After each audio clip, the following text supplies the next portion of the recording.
रतन टाटा जी के ज़िंदगी से जुड़ी हुई ये बातें आपको नहीं पता होंगी जो कि जियोपॉलिटिक्स से रिलेटेड है। बट सबसे पहले मैं ये कहना चाहूँगा कि आज देश ने अपने सबसे बड़ा रत्न खो दिया है। तो आखिर वो क्या इवेंट्स थी जो कि इन्फ्लुएंस कर रही थी रतन टाटा की ज़िंदगी को भी, और रतन टाटा ने जियोपॉलिटिक्स को भी इन्फ्लुएंस किया था।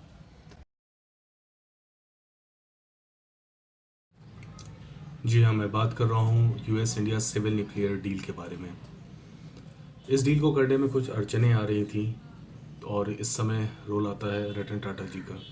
इन्होंने अपने ग्लोबल प्रेजेंस और अपने बिजनेस सर्कल में इस बात के लिए, इंडिया के सपोर्ट के लिए काफ़ी लोगों से बातें की, एक नैरेटिव बिल्ड किया और तब जाकर के बातें इंडिया के फेवर में आई और ये फिर अग्रीमेंट साइन हुआ।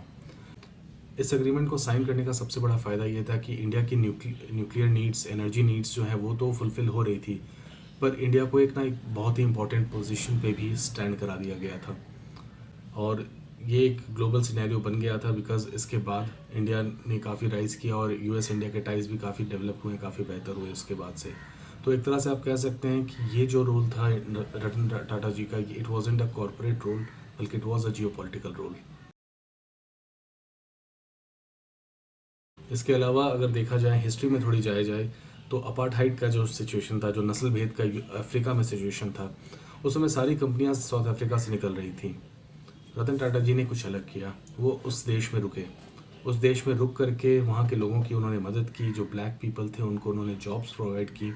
इसके कारण एक बहुत ही बेहतरीन ट्रस्ट बना वहाँ के लोगों में, इंडिया के लिए, रतन टाटा जी के लिए, टाटा ग्रुप के लिए।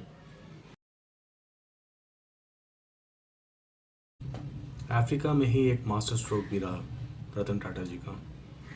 अपार्टहाइड के सिचुएशंस के बाद से जब रतन टाटा जी का रोल हमने देखा कि काफ़ी हाईलाइटेड रहा और लोगों ने उन्हें काफ़ी पसंद किया, टाटा ग्रुप को काफ़ी पसंद किया, तो ऑब्वियसली अफ्रीका में, बाकी देशों में टाटा के लिए एक बहुत ही अच्छी और पॉजिटिव लोगों के मन में नोशंस रहे। अब आता है चाइना। चाइना चाहता है कि वहाँ पर एनर्जी सेक्टर में, ट्रांसपोर्टेशन, स्टील और डिफरेंट वेरियस सेक्टर्स में वो चाह रहा था इन्वेस्टमेंट करे ताकि अफ्रीका पे उसकी ग्रिप बढ़े। पर क्या ऐसा हो पाया? नहीं। क्यों? बिकॉज ऑफ रतन टाटा जी। उनके किए गए अच्छे काम, जो देश में, हमारे देश में उन्होंने कई फिलंथ्रॉफी के काम किए हैं और उनके किए गए वो सारे अच्छे काम अफ्रीका में, इट गेव अस रिजल्ट। और उसके बाद फिर हमने देखा किस तरह से चाइना का रोल वहाँ पर काफ़ी कम हो गया और इनफैक्ट जो स्टील की बहुत बड़ी कंपनी है और फिर एनर्जी सेक्टर की या ट्रांसपोर्टेशन की कंपनीज, वहाँ पर टाटा ग्रुप का काफ़ी ज़्यादा इन्वेस्टमेंट है और इंडिया के लिए इस वजह से वहाँ पर बहुत ही अच्छा गुडविल है। तो रतन टाटा जी ने कहीं ना कहीं अपने बिजनेस के थ्रू, अपने इंडस्ट्रीज़ के थ्रू इंडिया का एक बहुत ही स्ट्रॉन्ग नैरेटिव बिल्ड किया अफ्रीका में और चाइना को बीट किया। और चाइना को बीट करने का एक पर्सनल एंगल भी है, वो मैं आपको बताता हूँ। बात है 1962 वॉर की। उस समय रतन टाटा जी थे यूएस में, अपनी आर्किटेक्चर की शायद पढ़ाई कर रहे थे वो उस समय वहाँ। उस वक्त एक अमेरिकन लेडी से उनका अफेयर हुआ और फिर वो शादी तक की बात पहुँची। उसी दौरान रतन टाटा जी की दादी की तबीयत ख़राब हुई और उन्हें इंडिया आना पड़ा और उसी दौरान चाइना ने इंडिया पर अटैक भी कर दिया। और यूएस में काफ़ी ज़्यादा इस चीज़ को हाइप भी किया गया था because China was in a stronger position, जिसके कारण ये नैरेटिव बना कि हो सकता है कि चाइना इंडिया पे अटैक करके उसे ऑक्यूपाई कर ले और शायद फिर इस इंस्टेबिलिटी बहुत ज़्यादा इंडिया में बढ़ जाए।